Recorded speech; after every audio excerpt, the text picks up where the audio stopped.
আর কি। আমাদের ছাদ বাগান, এখানে 2 রকমের মরিচ আছে। এগুলো হচ্ছে দেশি, বলেন এগুলো হচ্ছে দেশি, হ্যাঁ, সবুজ কালার। আর এখানে আবার আরেকটা কালো কালার আর কি, 2 জাতের মরিচ এখানে।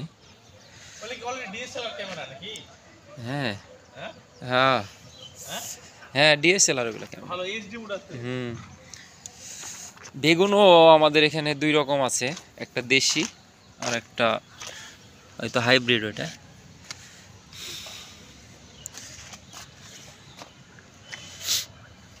এই যে দেশি, আসলে এখানে পাখিতেই খায় আর কি বেশি বেগুনগুলা। এই যে এগুলো হচ্ছে হাইব্রিড, বিদেশি জাত আর কি।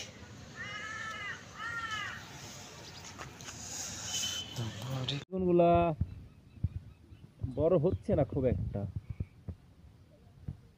এটার কারণ হয়তো ওই যে টবে মাটি কম, ওই কারণে হয়তো বা। একটা বড় হয়েছিল, তাও সেটা পাখিতেই খাইছে।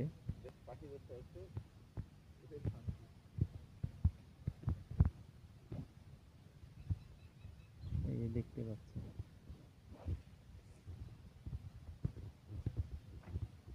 বেগুনের অনেকগুলো গাছই এখানে আছে আমাদের ছাদ বাগানে।